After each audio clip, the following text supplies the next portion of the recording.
The sun of Madrid sneaked through the windows of the imposing glass and steel building that housed the TechVision offices, one of the most important technology companies in Spain. I, Lucia Fernandez, 23, recently graduated in public relations and communication, was in front of the reception counter, with a smile rehearsed and the heart beating 1,000 per hour. It was my first day of work, and although it should be excited, a mixture of anxiety and resignation seized me. My father, Javier Fernandez, the CEO of TechVision, had given this receptionist post as my first job. "You must learn from below," he had told me with a half-smile that did not reach his eyes. I knew that behind those words there was a lack of trust towards me, a constant doubt about my abilities that our relationship had marked since I have memory. In spite of everything, I was determined to show you that I was wrong. I had prepared conscientiously, memorizing the company's procedures, practicing my most professional tone and even carefully choosing my wardrobe, a black tailor suit with an impeccable white shirt, the hair collected in a discreet bun and a makeup subtle. The first hours passed without incident. He greeted each person who entered with kindness, coordinated calls, organized the mail and managed the appointments with an efficiency that was sure would impress anyone who would bother to observe. However, most executives passed me without even looking at me, as if it were part of the furniture. In the middle of the morning, I received a call that would change the course of my day and, without knowing it at that time, of my life. It was Marta, my father's personal assistant. "Lucia, your father wants to see you in the 20-minute conference room," he informed me with a tone that did not leave replicas. I felt a knot in my stomach. Would you have done something wrong? Or maybe, finally, my father had noticed my effort and wanted to congratulate me. With trembling hands, I got the makeup in the bathroom and climbed into the elevator, trying to control my breathing. The conferences room was an imposing space, with a polished mahogany table that could easily house 20 people. Madrid's views from the windows were spectacular, but at that time I barely noticed them. My attention was completely focused on people sitting around the table, all members of the board of directors, with my father presiding over the meeting. "Go ahead, Lucia," said my father with a cold tone that froze my blood. "Take a seat." I sat in the only empty chair, feeling the eyes of all stuck in me. The silence was so dense that he could hear the clock ticking on the wall. "Family or not," my father said with a glacial calm that contrasted with the fire in his eyes, "we need competent professionals in this company." I felt as if they had given me a stomach. What did this come to? I just had a few hours in the position. "We have been watching you this morning," he continued, his voice full of contempt. "Your performance has been disappointing, to say the least." The other council members nodded, some even allowed mocking smiles. I felt like an animal in the zoo, exposed and humiliated. "But Dad," I tried to defend myself, my voice just a whisper. "Don't call me like this here," he cut abruptly. "I am Mr. Fernandez for you in this company." I felt that tears threatened to sprout, but I refused to give them that satisfaction. I breathed deeply, trying to maintain composure. "Mr. Fernandez," I corrected, hating how that formality sounded on my lips, "I have just begun. If it gives me the opportunity to demonstrate." "You've already had your chance," he interrupted again. "And you've wasted it. This company is not a childhood garden where you can play to be an adult." Each word was like a slap. I looked around the table, looking for some friendly face, some ally, but I only found expressions of contempt or, at best, indifference. "You are fired," my father finally said. The world stopped for a moment. I felt that the ground opened under my feet, that the air became dense and difficult to breathe. Farewell? After just a few hours? But I tried to talk again, my voice breaking. "There are no perros who are worth," said my father, his tone indicating that the discussion was over. "Gather your things and go. You are no longer welcome in this company." I got up mechanically, my legs trembled so much that I was afraid to fall. I walked to the door, aware of the looks that followed me, of the murmurs that began to rise in the room. Just before leaving, I turned last time. My father was already engaged in a conversation with another member of the council, as if I no longer existed. It was at that time that the reality of the situation hit me with all his strength. For him, I had never been more than a disappointment, a burden from which he had finally released. I left the room with a broken heart, the tears finally running freely through my cheeks. I went down in the elevator, ignoring the curious looks of the employees who crossed with me. I collected my few belongings of the reception desk, put everything in my bag and left the building without looking back. The sun of Madrid, that morning I had seemed so promising, now made fun of me. I sat in a bank of the Retiro Park, a few blocks from the office, and let the crying consume me. How had it reached this? How could my own father treat me with so much contempt? While the pigeons swirled at my feet, looking for non-existent crumbs, I mentally reviewed every moment of that morning, desperately looking for something that justified such an extreme reaction. Had he made a careful mistake without realizing it? Had he offended someone unintentionally? But no matter how much I tried, I could not find anything that deserved such a cruel and public dismissal. The truth, painful and bitter, began to settle in my mind. This had nothing to do with my performance. It was the result of years of non-fulfilling expectations, a father-daughter relationship deteriorated by pressure and lack of communication. I remembered every time I had tried to impress my father, the perfect notes in the university, the extracurricular projects, even my career choice. Nothing had been enough. There was always a criticism, always a way in which I could have done it better. While the sun began to wear, staining the sky of Madrid with orange and pink tones, I made a decision. I couldn't change what had happened, but I could decide how to react to it. I diced my tears, straightened at the bank and took a small notebook of my bag. With trembling but determined hand, I began to write. First, a list of my achievements, of my skills, of everything I knew it was worth it in me. Then, a list of goals, of dreams that I had postponed to please my father. And finally, a plan. It would not be easy. I knew that my father's name closed as many doors as it opened in the Madrid business world. But I was determined to work my own path, to prove my worth not only my father, but myself. While I kept the notebook in my bag, a feeling of calm began to replace anguish. It had been humiliated, yes, but it wasn't defeated. This would not be the last time they would see me in the corporate world. And next time, it would be in my own terms. I got up from the bank, shook the wrinkles of my suit and began to walk towards my apartment. Night Madrid came to me around me, terraces filling with people, the aroma of tapas and red wine floating in the air, the sound of laughter and animated conversations. For a moment, I allowed myself to imagine a future where I would also have reasons to laugh like this, where my success would be undeniable even for my father. I didn't know how I would get there, but I was determined to do it.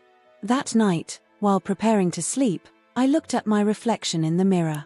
My eyes were swollen by crying, but there was a spark in them that I had not seen in a long time. It was the spark of determination, from the fire that is born from the ashes of humiliation. This is not over, I told myself. It's just the beginning. And with that promise, I went to bed, allowing the dream to take me, knowing that tomorrow it would be the first day of the rest of my life. A life that I would forge, far from my father's shadow, but driven by the desire to show him, and show me, what Lucia Fernandez was really done. The sun was getting on Madrid when I left the TechVision building, my bag hanging heavily from my shoulder, loaded not only with my belongings but also with the weight of humiliation and betrayal. The bustling streets of the Spanish capital, usually a comfort with its energy and life, now seemed to make fun of me with their carefree joy. I walked aimlessly, allowing my feet to take me away from the epicenter of my pain. I passed by the Alcalá gate, its majestic arches cut against the sky of sunset, but even its beauty could not penetrate the fog of my grief. I continued my way, crossing the Retiro Park, where couples walked hand in hand and families enjoyed the last sun rays. Each smiling face was a sharp reminder of what I had just lost, not only a job, but the last connection strand with my father. My steps took me to a small coffee in the Chuca neighborhood, a cozy corner called the Corner of Time. I entered, grateful for the quiet environment and the dim light that would allow me to hide from the world for a while. I sat at a corner table, mechanically asking for a chamomile tea, hoping that its warmth could undo the knot that had formed in my throat. While I waited for my order, I took my phone. The screen was full of notifications, messages of friends who had heard rumors, losses of my mother, even a couple of Emmering emails asking if the rumors were true. I ignored them all. What could tell you? How to explain that my own father had humiliated me in front of the entire board of directors? The tea came, its comforting aroma rising in steam scrolls. I surrounded him with my hands, thanking the heat that extended for my cold fingers. I took a sip, letting the hot liquid go down my throat, hoping that I could somehow wash the bitter taste of disappointment. It was then, in the stillness of that coffee, with the soft murmur of conversations around me, which I began to remember. Not only the events of that day, but a life of moments that had taken me to this point. I remembered my university graduation, just a few months ago. I had been so proud, so full of hope. My title in public relations and communication represented years of hard work, endless study nights and personal sacrifices. I thought about how I had stopped on stage, looking for my father's face between the crowd. He had seen it, sitting in the first row, his illegible expression. He had not smiled when they pronounced my name, or applauded when I received my diploma with honors. At that moment, I had told myself that I was imagining things, that I was surely proud, but it was simply not good showing emotions. Now, sitting in that coffee, I realized how wrong I had been. It was not that my father could not show emotions, it was that I was not proud of me. Had I ever felt it? I took another tea sip, letting memories flow. I thought about the innumerable family dinners, full of awkward silences and sharp questions about my future plans. My mother, always trying to mediate, to soften the roughness between my father and me. How many times had I tried to start a conversation about my academic achievements, just for my father to change the subject or respond with a selfless growl? I remembered a particular night, shortly after being chosen president of the university club. She had come home excitedly, anxious to share the news. My mother had been delighted, hugging me and promising to make my favorite dish for dinner. My father, on the other hand, had barely looked up from his newspaper. "Debate club," he had said, his voice full of disdain. "And how will it help you direct a company?" At that time, I had felt how my joy faded, replaced by a familiar feeling of inadequacy. Now, looking back, I realized that this moment had been only one of many in which my father had made it clear that my achievements would never be enough for him. The tea had cooled, forgotten as I immersed me in my memories. I separated it aside, taking out the small notebook that always carried with me. I started writing, letting my thoughts flow freely on paper. I wrote about the constant pressure of growing as the daughter of great Javier Fernandez, the weight of the expectations that he never seemed to be able to meet. I wrote about the little triumphs that I had achieved over the years, triumphs that now seemed insignificant in the light of this monumental failure. But as I wrote, something began to change inside me. Sadness and self-pity began to give way to something else, anger. Not a blind and destructive rage, but a burning determination that began to burn in my chest. Who was he to decide my value? Why had he allowed his opinion to have so much weight on me during all these years? I started a new page in my notebook, this time writing with a different purpose. Instead of regretting what I had lost, I began to make a list of my strengths, my skills, my dreams. For every criticism my father had made, I wrote an achievement of which I was proud. For every expectation that I had not met, I wrote a goal that I wanted to reach for myself, not for him. The hours passed without realizing it. The coffee emptied and filled again, the soft buzz of conversations up and down around me. When I finally looked up from my notebook, I was surprised to see that it was already night. The lights in Madrid shone out of the window, a reminder that life continued, although my world had set up. I looked at the pages full of my writing, feeling a spark of something that I had not felt in a long time, hope. It wouldn't be easy, I knew. My father's name was both a blessing and a curse in the business world of Madrid. Many doors would close before me, whether loyalty to him or for fear of offending him. But for every door that would be closed, I promised myself that I would find a window. I would use every ability he had acquired, every contact he had made, every lesson he had learned, to forge my own path. I paid my tea and left coffee, feeling the fresh air of the Madrid night on my face. The streets were full of life, with people addressing bars and restaurants, laughing and chatting. For a moment, I felt disconnected from all that, as if I were watching a world that no longer belonged. But then, I took a deep breath and straightened. This was my world too, my city. And one day, I promised myself, I would walk through these streets not like the daughter fallen in disgrace of Javier Fernandez, but as Lucia Fernandez, a woman who had built her own success from scratch. I started walking towards my apartment, my mind already working in the next steps. I would need to update my curriculum, contact former classmates and teachers, maybe even consider opportunities outside Madrid. The idea of leaving the city that had always been my home was terrifying, but also exciting. A new beginning, an opportunity to reinvent myself. While walking, I went in front of a newspaper kiosk. The headlines shouted about TechVision's last successes, with a photo of my father smiling triumphantly. For a moment, I felt that pain and anger threatened to overwhelm me again. But this time, I did not allow those feelings to control me. Instead, I channeled them, using them as fuel for my determination. Someday, I promised myself, my name would be in those headlines. Not like someone's daughter, but for my own merits. I arrived at my apartment, a small study in the Malasana neighborhood that I had chosen specifically because it was far from the luxurious neighborhood of Salamanca where my parents lived. He had never appreciated that distance as much as he did so much. I prepared to sleep, performing my night routine with mechanical movements. While brushing my teeth, I looked in the bathroom mirror. My eyes were red and swollen by crying, and there was a paleness on my face that talked about the hours of anguish I had experienced. But there was something else there too. A spark in my eyes, a determination in the line of my jaw that had not been there this morning. The Lucia who looked back from the mirror was not the same as she had aroused, full of hope and enthusiasm for her first day of work. This Lucia had been beaten, humiliated, betrayed by the person who should have been his greatest support. But it was not defeated. No, this Lucia was ready to fight, to prove her worth not only her father, but the entire world. I got into bed, my notebook full of plans and dreams on the bedside table. Tomorrow, I told myself, my new life would begin. A life in which I, and only me, would define my value and my success. I closed my eyes, letting the fatigue of the day finally reach me. And while I fell asleep, one last thought crossed my mind: the darkest hours always come just before dawn. And my sunrise was sure, it would be glorious. The morning sun leaked through the curtains of my little apartment in Malasana, waking me from a restless dream. For a moment, I stared at the roof, disoriented, before the events of the previous day returned to me as an overwhelming wave. The dismissal, humiliation, my father's betrayal.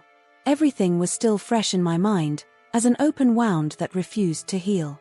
I got up with difficulty, crawling into the kitchen to prepare coffee. While the coffee bubbled, I looked out the window to the streets of Madrid that began to come alive. People hurried to their work, with their briefcases and coffee cups to carry, outside the drama that was developed in my life. For a moment, I felt a stab of envy for its normality, because of the routine that I had lost so abruptly. With the coffee cup in my hand, I sat on my little desk and opened my laptop. It was time to face reality and start looking for work. I updated my curriculum, highlighting my academic achievements and the practices I had done during the university. But every time I wrote my last name, Fernandez, felt a knot in the stomach. How many doors would close before me for being the daughter fallen in disgrace of Javier Fernandez? I spent the following week sending requests to how much communication and public relations company I could find in Madrid. Some larger, other smaller ones, even startups that were barely starting. Every morning I woke me up with the hope of finding a positive response in my entrance tray, and every night I went to sleep with that same crushed hope. The few answers I received were courtly rejections. Thank you for your interest, but at this time we have no available positions that fit your profile. I read between the lines, we do not want problems with TechVision hiring the daughter of her CEO. As the days passed, frustration began to become despair. My savings, although modest, would not last forever, and the idea of having to ask my parents for help stirred my stomach. I began to consider options that I would have ruled out before: waitress works, receptionist in hotels. I even thought about giving private English classes. It was in the midst of this crisis, when I was about to give up and accept a work of Telio Perora, that I received the email that would change everything. It was a Friday afternoon. The day had spent sending more job requests and updating my LinkedIn profile, all without much enthusiasm. I was about to close my laptop and perhaps drowning my sorrows in a glass of cheap wine, when the sound of a new notification caught my attention. I opened my email without many expectations, prepared for another educated rejection. But what I saw left me breathless. The sender was nothing less than the Microsoft CEO office in Spain. The subject: Meeting Satya Nadella. Tuesday, 10 a.m. For a moment, I thought it should be a mistake. Why would the Microsoft CEO want to meet with me? I reread the mail again and again, looking for some indication that it was a joke or an elaborate spam. But no, everything seemed legitimate. The mail address, the format, even the details about the location of the office in Madrid. With trembling hands, I replied confirming my assistance. Then, I sat in silence, trying to process what had just happened. Was it possible that, in some way, the universe was compensating for the humiliation he had suffered? The weekend passed in a blur of nerves and preparation. I investigated everything I could about Satya Nadella and Microsoft's latest news. I practiced possible questions in front of the mirror, rehearsing answers that sound confident and professional. I even went on shopping and spent a good part of my savings in a new suit, determined to give the best possible impression. When Tuesday morning arrived, I was so nervous that I could barely have breakfast. I dressed carefully, making sure that every detail was perfect. While looking at me in the mirror, I tried to channel the confidence I had lost in recent days. "You can do it," I said. "This is your chance." The Microsoft building in Madrid was impressive, every glass and steel that rose to the sky. I entered the lobby, feeling small and insignificant between the hustle and bustle of executives and employees that went and went. I approached the reception counter, where a woman with a kind smile received me. "Good morning," I said, surprised how firm my voice sounded. "I am Lucia Fernandez. I have an appointment with Mr. Nadella." The receptionist nodded, as if it were completely normal for a newly graduated young woman to have a meeting with the CEO of one of the world's largest companies. He gave me an access card and told me how to get to the conference room on the 30th floor. The elevator rose softly, and with every floor that passed, I felt that my heart was beating faster. When the doors opened on the 30th floor, I took a deep breath before leaving. The conference room was spacious and bright, with panoramic views of Madrid. And there, standing next to the window, was Satya Nadella. He turned when I entered, and I was surprised how normal it seemed. He wore a simple suit and had a kind smile that immediately made me feel a little more relaxed. "Miss Fernandez," he said, extending his hand. "Thank you for coming. Please take a seat." I sat down, trying not to show how nervous I was. Nadella sat in front of me, her eyes studying with interest. "I guess I will be wondering why I have invited her here today," he began. I nodded, unable to find the right words. "He will see," he continued, "we have been following his career with great interest. His work at the university, his practices, even his brief step through TechVision, all this has impressed us." I felt a knot in my throat when I heard the name of my father's company, but forced myself to maintain the composure. "I have heard of you," Nadella continued, his warm and sincere voice, "and I think you could be exactly what we need." I was speechless. How was it possible that Microsoft's CEO had heard of me? And what could I have to interest a company in that caliber? "Mr. Nadella," I finally said, "I'm honest. But I don't understand. I'm just graduated, I barely have experience." He raised a hand, gently interrupting me. "The experience is one, Miss Fernandez. What cannot be taught is the passion, determination, and the ability to think in an innovative way. And you have shown to have all that in abundance." He proceeded to explain that Microsoft was looking to renew his communication and public relations team in Spain. They wanted new blood, someone who could contribute a fresh perspective and understand the needs of the new generation of consumers. "And we believe that you could be that person," he concluded. I was stunned. It was as if all my dreams were making a blow come true. But a part of me, the part that still carried the scars of my father's betrayal, could not help being skeptical. "Why me?" I finally asked. "There must be hundreds of more qualified candidates." Nadella smiled, as if she had been waiting for that question. Because we see something special, looked. You have faced adversities and you have demonstrated resilience. You did not give up when things became difficult. That is exactly the kind of mentality we value in Microsoft. I felt the tears threaten to sprout, but I contained them. I was not going to cry in front of Microsoft's CEO, however excited it was. In addition, he added with a brightness in his eyes, it is no accident that this meeting coincides with the General Council of TechVision. My heart broke. Did I know? Did I know what had happened to my father?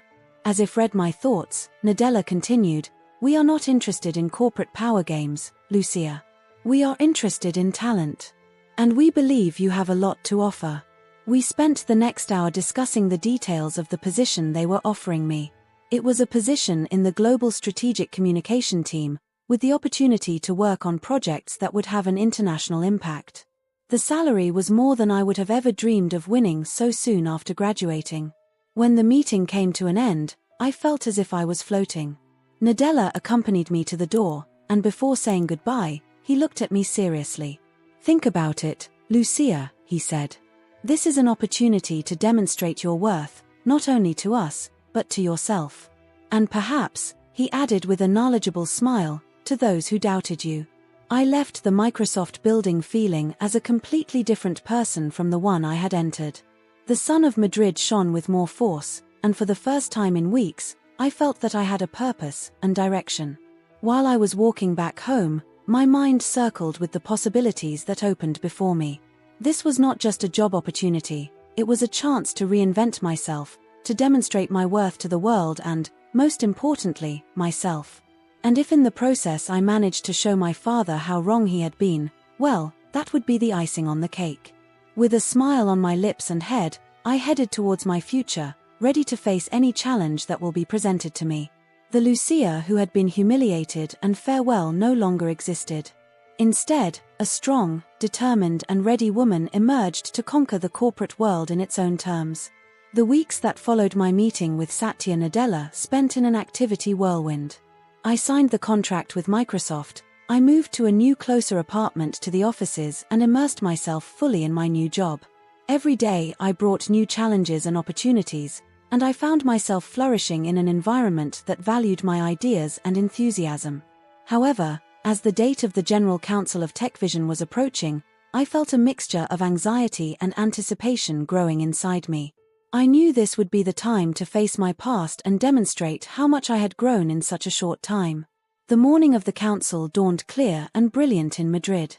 I dressed carefully, choosing a black tailor suit that radiated trust and professionalism. While looking at me in the mirror, I barely recognized the woman who looked back. She was no longer the young insecure that had been humiliated in that boardroom just a few weeks ago. Instead, he saw a safe professional of herself, ready to face any challenge. I arrived at the TechVision building with plenty of time. The security guard recognized me and seemed surprised to see me, but let me pass without asking questions. While climbing in the elevator to the boardroom, I felt my heart was beating hard.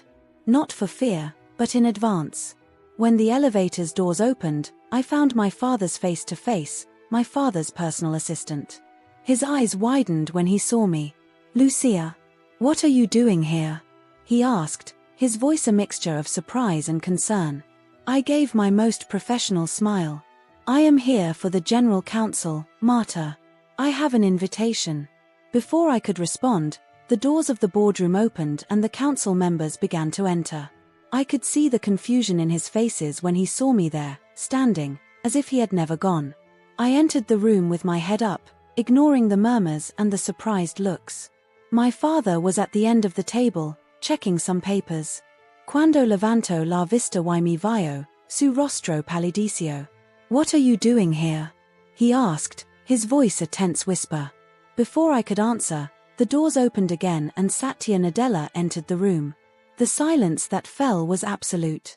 All eyes went from him to me and back, trying to understand what was happening. Nadella approached me with a warm smile. Ah, I looked. I'm glad you could get on time. Are you ready to make the presentation?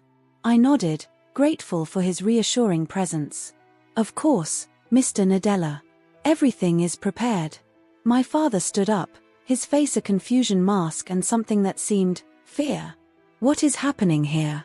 What presentation? Nadella turned to him, his kind but firm expression. Mr. Fernandez, we are here to discuss a possible collaboration between Microsoft and TechVision. And Lucia, as part of our global strategy team, will lead the presentation. The shock in the room was palpable. I saw several council members exchange looks of amazement. My father seemed to have been beaten by a truck. I approached the front of the room, connected my laptop to the projector and started my presentation. I talked about potential synergies between Microsoft and TechVision, about how we could combine our strengths to create something truly innovative. As I spoke, I felt my trust grew. Words flow easily, backed by weeks of research and preparation. Throughout the presentation, I maintained visual contact with each person in the room, including my father. His expression went from surprise to interest, and finally, reluctantly, respect. When I finished, there was a moment of silence before the room exploded in applause.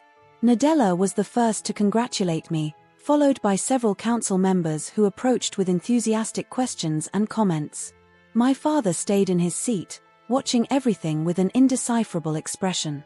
Finally, he got up and approached me. Lucia, he said, his low and controlled voice, that was impressive. I didn't expect any of this. I felt a stab of pain before his words, but I kept professional.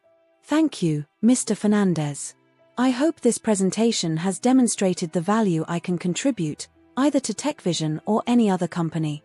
I saw a flash of something in his eyes, repentance, maybe, before he nodded briefly and moves away to talk to Nadella. The rest of the meeting passed in a blur of discussions and negotiations. At the end of the day, a preliminary agreement had been reached for a collaboration between Microsoft and TechVision, with my project as a cornerstone. When I finally left the building, the sun was getting on Madrid. I felt exhausted but euphoric. I had faced my fears, my value had demonstrated, and I had been victorious. That night, while relaxing in my apartment with a glass of wine, I reflected on the trip I had made in such a short time. Of receptionist farewell to project leader in Microsoft, facing the board of directors of TechVision, it was almost surreal. My phone rang, getting my thoughts. It was a number that I did not recognize. I replied with some apprehension. Lucia. My father's voice sounded different by phone, older and tired. Yes, it's me, I replied, trying to maintain my neutral voice. There was a long silence before he spoke again. I wanted to congratulate you for your presentation today. It was really impressive. I felt a knot in my throat. Thank you, I managed to say. I was wrong, he continued, his voice just a whisper. I was wrong with you, Lucia. And I'm sorry. The tears that had been containing all day finally began to fall. Dad. No, let me finish, he interrupted me. You were always able to great things. I was who couldn't see him. I was so busy trying to mold you to my image that I couldn't see how extraordinary you were for yourself. I didn't know what to say. Years of pain and resentment mixed with this unexpected validation. Can talk. I have ended up. Maybe we could have lunch tomorrow, if you have time. I breathed deeply, considering its offer. A part of me wanted to reject it, protect myself from more pain. But another part, the part that had always longed for its approval, could not miss this opportunity. Okay, I finally said. We have lunch tomorrow. After hanging up, I stood out the window towards the lights of Madrid. My life had taken a complete turn in a matter of weeks. I had lost and found my way. I had been humiliated and exalted, rejected and valued. But most importantly, I had found myself. It was no longer the shadow of my father's expectations, but a strong and capable woman in my own right. While the night sky of Madrid shone on me, I felt a sense of peace that I had not experienced in a long time. I didn't know what the future would hold, but I was ready to face it. Not like Javier Fernandez's daughter, but Lucia Fernandez, a force to take into account for herself. The triumphal return was not just about demonstrating something to my father or TechVision. It was about demonstrating something to myself. And in that aspect, I had triumphed beyond my wildest dreams. With a smile, I lifted my cup on a silent toast. For the new beginnings, for the second opportunities, and for the courage to believe in oneself, even when no one else does. The future was full of possibilities, and I was ready to hug them all.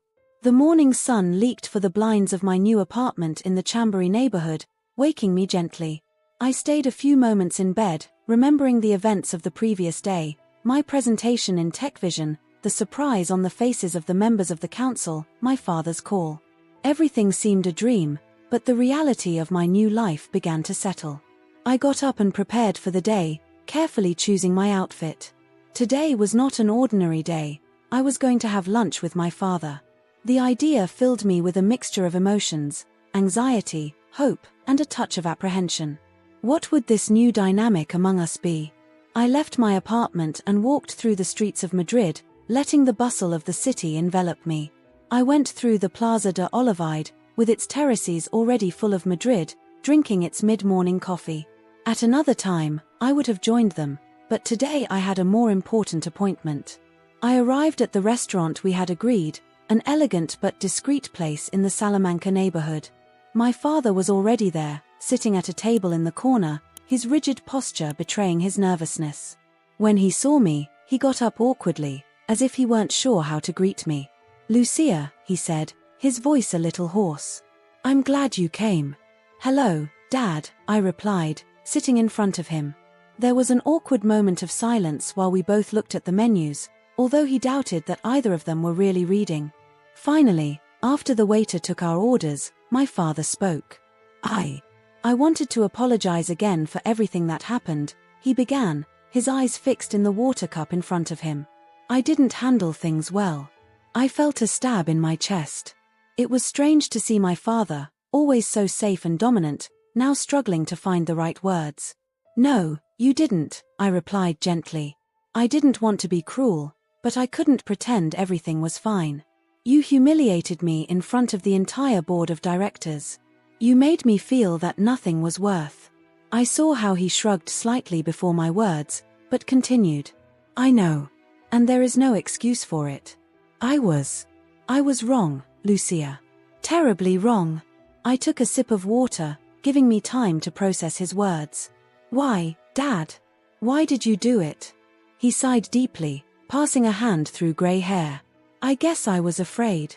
Fear that you were not prepared for the corporate world, fear of being hurt. And in my attempt to protect you, it was I who hurt you." His words surprised me. I had never thought about my father as someone who was afraid. He had always been the epitome of trust and security. "But that is not an excuse," he continued. "I should have trusted you. I should have given you the opportunity to prove your worth. Instead, I pushed you away and I almost lost you." I felt the tears threaten to sprout, but I contained them. "You almost do it," I said quietly. "If it hadn't been for the opportunity with Microsoft." "I know," he interrupted. "And you don't know how glad that you had found that opportunity. See your presentation yesterday. Lucia, you were brilliant. I always knew you were intelligent, but see you there, leading that presentation with such confidence and knowledge. I realized how much I had underestimated." His words caused a mixture of emotions in me. On the one hand, I felt a warmth when finally listening to the recognition he had always longed for. On the other, there was a stab of pain when we had lost, in all the years that we could have had a different relationship. "Thank you, Dad," I finally said. "It means a lot to hear you say that." Our dishes arrived, and we ate in silence for a moment. The initial tension began to dissipate, replaced by cautious calm. "What is it like to work for Microsoft?" my father asked after a while, genuinely interested. I started talking about my work, about the challenges and opportunities that I faced every day. As he spoke, I saw how his expression changed, pride replacing uncertainty in his eyes.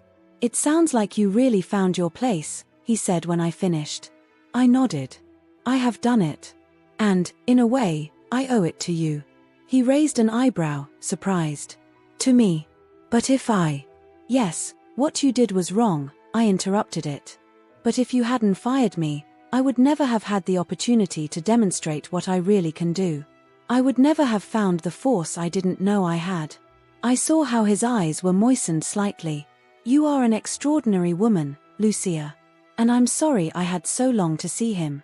The rest of the lunch passed in a lighter conversation.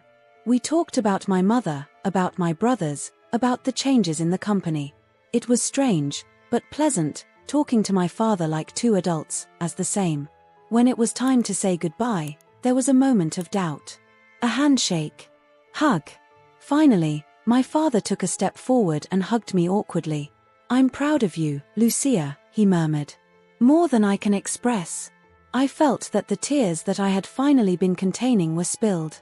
"Thank you, Dad," I whispered. We separate, both a little ashamed of the emotion sample. Can we do this again?" he asked, a touch of uncertainty in his voice. I nodded.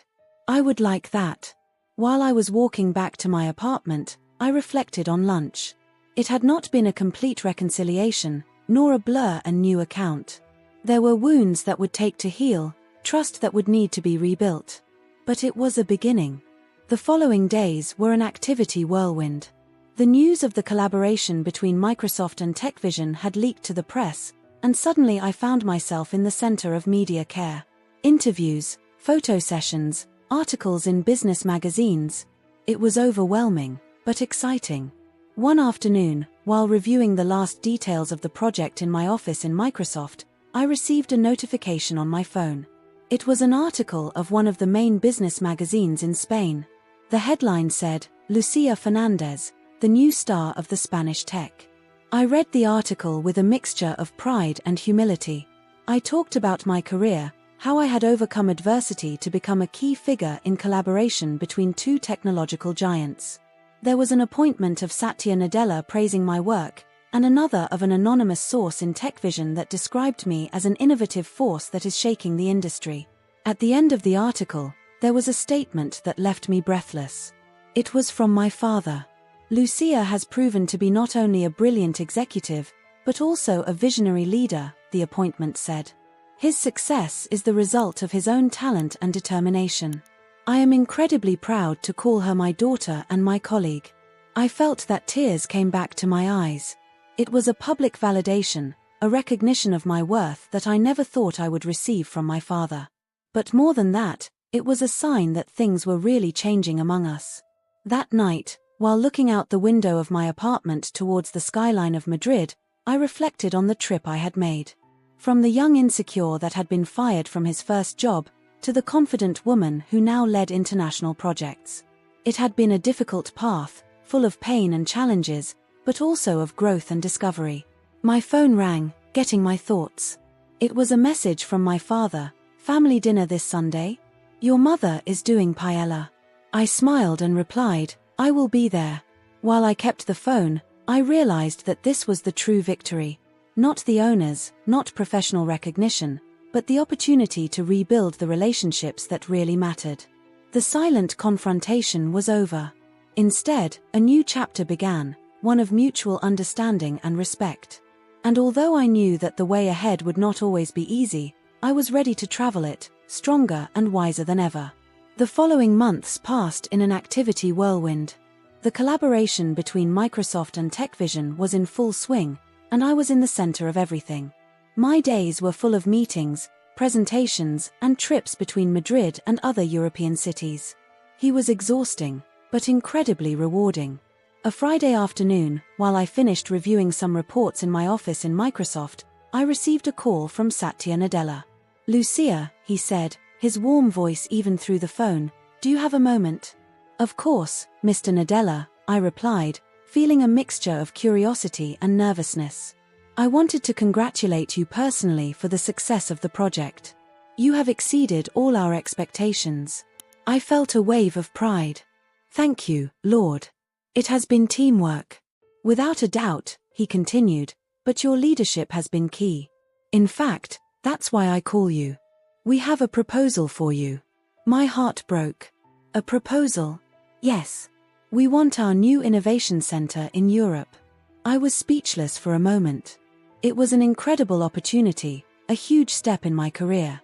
But it also meant leaving Madrid, moving away from my family just when we were rebuilding our relationship. It's an incredible offer," I finally said. Can I have a few days to think about it? Of course, Nadella replied. Take the time you need. We expect your answer. After hanging up, I stood out the window towards the skyline of Madrid. The city that had always been my home, which had seen my triumphs and my falls, could now become a memory. That night, during the family dinner that had become a weekly tradition, I shared the news with my parents and my brothers. Berlin! Exclaimed my mother, her eyes shining with emotion. What a wonderful opportunity, honey. My father, however, remained silent for a moment. Finally, he spoke. It's a big step, Lucia. Are you sure what you want? I could see the concern in his eyes, but also something else, respect. Respect for my ability to make my own decisions. I don't know, I admitted. It's an incredible opportunity, but Madrid is your home, my younger sister completed. I nodded, feeling a lump in my throat. Lucia, said my father, his soft but firm voice, you know we will support you in any decision you make. You have shown that you are capable of great things. If you think this is the best for your career, you must go for it. His words surprised me. A few months ago, I would have expected me to tell me to stay, that it was too risky. But here I was, encouraging me to fly. Thank you, Dad, I said, feeling that the tears threatened to sprout. The following days were an emotional roller coaster. On the one hand, the emotion of a new adventure, the opportunity to grow professionally and make a difference at European scale. On the other, the fear of the unknown, to leave everything familiar behind. Finally, after many nights of insomnia and long conversations with friends and family, I made my decision. I called Nadella and accepted the offer. The weeks that followed were a frenzy of preparations.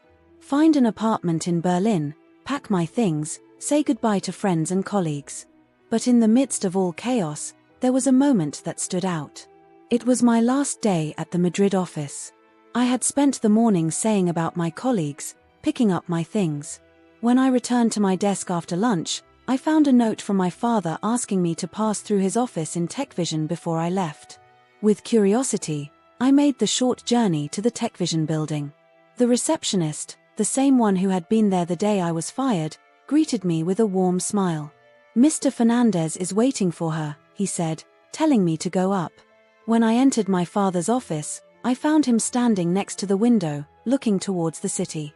He turned when I entered, and I could see a mixture of emotions on his face: pride, sadness, nostalgia. Lucia, he said, approaching to hug me. I couldn't let you go without saying goodbye. I gave me a small package. I opened it carefully, revealing a beautiful wristwatch. It was from your grandfather, he explained. I gave it to me when I started my career, and now I want you to have it. So you always remember where you come from, no matter where you go. I felt that the tears ran down my cheeks while putting my clock. Thank you, Dad. It means a lot to me. We sat on the couch of his office, the same where I had felt small and insignificant. Now, however, I felt like an equal. I am so proud of you, Lucia, said my father, his voice full of emotion. Not only for your professional achievements, but for the person you have become. You are strong, compassionate, brilliant. And I regret so long to see it. Thank you, Dad, I replied, tightening his hand. You know, in a way, I owe you much of what I am now. If I had not gone through those difficult moments, I would not have discovered my own strength. He nodded, a sad smile on his face. I wish they could have discovered it in a less painful way. But I'm glad we could reconstruct our relationship. We spent the next hour talking, remembering the past and making plans for the future. Promises of visits, of weekly calls, to keep us connected despite the distance. When I finally got up to leave, my father hugged me once more. Go and conquer Berlin, love. I know you will do great things. I got out of TechVision with a full heart. While walking through the streets of Madrid one last time, I reflected on the trip he had made. From the young insecure that had been fired from his first job, to the confident woman who now headed to lead an innovation center in Europe. The road had not been easy. There had been moments of doubt, pain, despair. But every obstacle had made me stronger, each challenge had taught me something new about myself.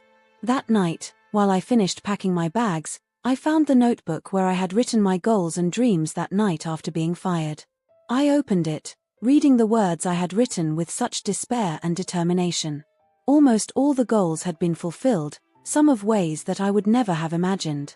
But at the end of the list, there was a goal that had not yet marked: make Dad proud of me. With a smile, I took a pen and marked that goal as fulfilled.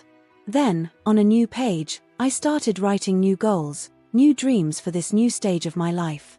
The next morning, while the plane took off to Berlin, looked out the window to Madrid. The city that had seen me grow, which had witnessed my struggles and my triumphs, became smaller and smaller. But instead of sadness, I felt a bubble emotion. This was not an end, but a new beginning. A new chapter in a story that was barely beginning to be written. I touched the watch on my wrist, feeling its comforting weight. It was a reminder of my past, of my roots. But it was also a symbol of trust, of the faith that my father now had in me. While the plane rose on the clouds, I closed my eyes and smiled. I didn't know exactly what I expected in Berlin, what challenges I would face or what triumphs would celebrate. But I knew something with certainty: I was ready to face anything that came. Because now I knew who it was. She was not just Javier Fernandez's daughter, she wasn't just a Microsoft executive. It was Lucia Fernandez, a woman who had learned to believe in herself, to fight for her dreams, to get up after each fall. And that Lucia was ready to conquer the world, one step at the same time. While the plane stabilized at cruise height, I took my laptop and started working on my first project for the Berlin Innovation Center. Ideas flowed, emotion grew. This was just the beginning of a new adventure. And while typing, with the sun shining through the plane window, I knew that, no matter what the future would bring, it would be fine. Because I had found my strength, my voice, my path. This was not the end of my story. It was just the beginning of a new and exciting chapter.